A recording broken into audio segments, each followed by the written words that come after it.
ನಮಸ್ಕಾರ ಎಲ್ರಿಗೂ, welcome to ರಶೂಸ್ ಅಡುಗೆ ಮನೆ. ಇವತ್ತು ನಾನು ತೋರಿಸ್ತಾ ಇರೋಂಥ ರೆಸಿಪಿ ಎಗ್ ಶಕುಷ್ಕ. ಇದೊಂದು ಫಾರಿನ್ ಡಿಶ್ಶು. ಬ್ರೇಕ್ಫಾಸ್ಟ್, ಲಂಚ್, ಡಿನ್ನರ್ಗೆ ಸರ್ವ್ ಮಾಡ್ಬೋದು. ಫಾರಿನ್ ಡಿಶ್ ಆಗಿರೋದ್ರಿಂದ ಬ್ರೆಡ್ ಜೊತೆ ಸರ್ವ್ ಮಾಡ್ತಾರೆ. ನಾವು ಇದನ್ನು ಚಪಾತಿ ಜೊತೆ ಕೂಡ ಸರ್ವ್ ಮಾಡ್ಬೋದು. ಇದು ಮಾಡೋದು ಹೇಗೆ ಅಂತ ನೋಡೋಣ. ಮೊದಲಿಗೆ ಸ್ಟವ್ ಆನ್ ಮಾಡಿ ಬಾಣಲಿ ಇಟ್ಕೊಳ್ಳೋಣ.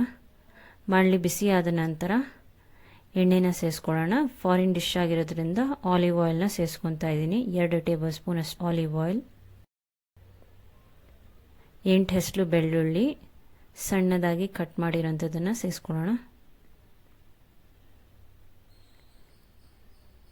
2 ದೊಡ್ಡ ಈರುಳ್ಳಿ, ಅದನ್ನು ಕೂಡ ಸಣ್ಣದಾಗಿ ಕಟ್ ಮಾಡಿರೋದನ್ನ ಸೇರಿಸ್ಕೊಂಡಿದೆ. ಹಸಿ ವಾಸನೆ ಹೋಗೋ ತನಕ ಚೆನ್ನಾಗಿ ಹುರ್ಕೊಳ್ಳೋಣ.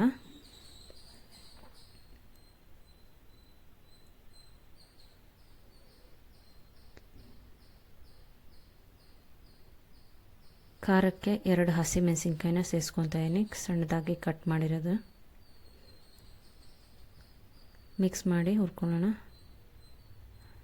ಟೊಮ್ಯಾಟೋನ ಸೇರಿಸ್ಕೊತಾ ಇದ್ದೀನಿ, ಸಣ್ಣದಾಗಿ ಕಟ್ ಮಾಡಿರೋದು 1 ದೊಡ್ಡ ಟೊಮ್ಯಾಟೋನ.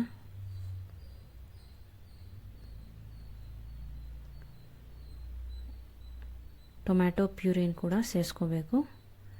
1 ದೊಡ್ಡ ಟೊಮ್ಯಾಟೋನ ಪ್ಯೂರಿ ಮಾಡಿ ಸೇರಿಸ್ಕೊತಾ ಇದ್ದೀನಿ. ಟೊಮ್ಯಾಟೊ ಪ್ಯೂರಿದು ಹಸಿ ವಾಸನೆ ಹೋಗೋ ತನಕ ಸ್ವಲ್ಪ ಹೊತ್ತು ಹುರ್ಕೊಳ್ಳೋಣ. ರುಚಿಗೆ ತಕ್ಕಷ್ಟು ಉಪ್ಪನ್ನು ಸೇರಿಸ್ಕೊಳ್ಳೋಣ.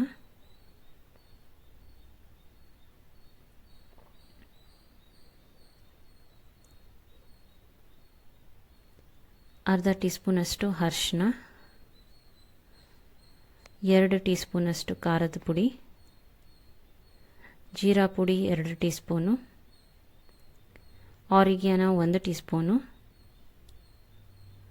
Chilli flakes 1 teaspoon. ಮಸಾಲೆದು ಹಸಿ ವಾಸನೆ ಹೋಗೋ ತನಕ ಹುರ್ಕೊಳ್ಳೋಣ. ಈ ಫಾರಿನ್ ಡಿಶಲ್ಲಿ ಅರಿಶಿನ ಮತ್ತು ಖಾರದ ಪುಡಿನ ಸೇರಿಸ್ಕೊಳ್ಳಲ್ಲ, ನಾನು ಸ್ವಲ್ಪ ಸೇರಿಸಿದ್ದೀನಿ. ಸ್ವಲ್ಪ ಚೆನ್ನಾಗಿ ಮಸಾಲೆ ಎಲ್ಲ ಹುರ್ಕೊಂಡ ನಂತರ ಸ್ವಲ್ಪ ನೀರನ್ನು ಸೇರಿಸ್ಕೊಂಡಿದ್ದೀನಿ. ನೀರನ್ನು ಸೇರಿಸ್ಕೊಂಡ್ಮೇಲೆ ಕೊತ್ತಂಬರಿ ಸೊಪ್ಪನ್ನು ಸೇರಿಸ್ಕೊತಾ ಇದ್ದೀನಿ. ಮಿಕ್ಸ್ ಮಾಡಿಕೊಂಡು ಸ್ವಲ್ಪ ಹೊತ್ತು ಬೇಯಲಿಕ್ಕೆ ಬಿಡೋಣ.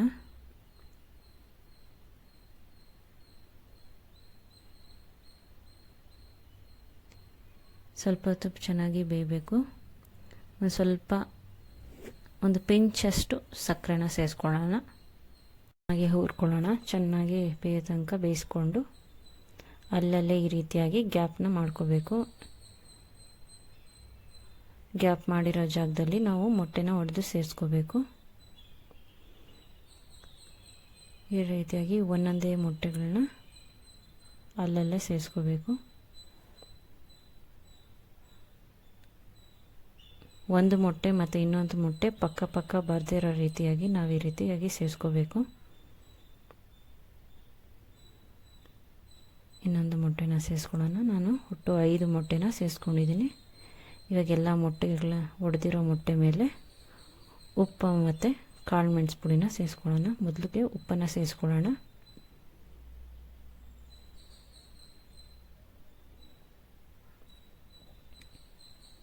ಉಪ್ಪನ್ನು ಸೇರಿಸ್ಕೊಂಡಿದ್ದಾಗಿದೆ. ಈಗ ಕಾಳು ಮೆಣಸು ಪುಡಿನ ಸೇರಿಸ್ಕೊಳ್ಳೋಣ. ಎಲ್ಲ ಮೊಟ್ಟೆಗಳ ಮೇಲೆ ಕಾಳು ಮೆಣಸು ಪುಡಿನ ಸೇರಿಸ್ಕೊಂಡು ಮುಚ್ಚಳ ಮುಚ್ಚಿ ಸ್ವಲ್ಪ ಹೊತ್ತು ಬೇಯಲಿಕ್ಕೆ ಬಿಡೋಣ.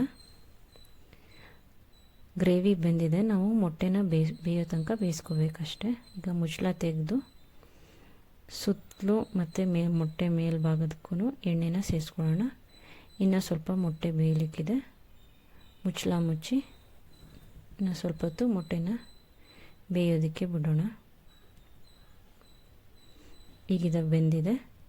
ನಾವು ಇದನ್ನು ಸ್ಟವ್ ಆಫ್ ಮಾಡಿ ಸರ್ವ್ ಮಾಡ್ಕೊಳ್ಳೋಣ.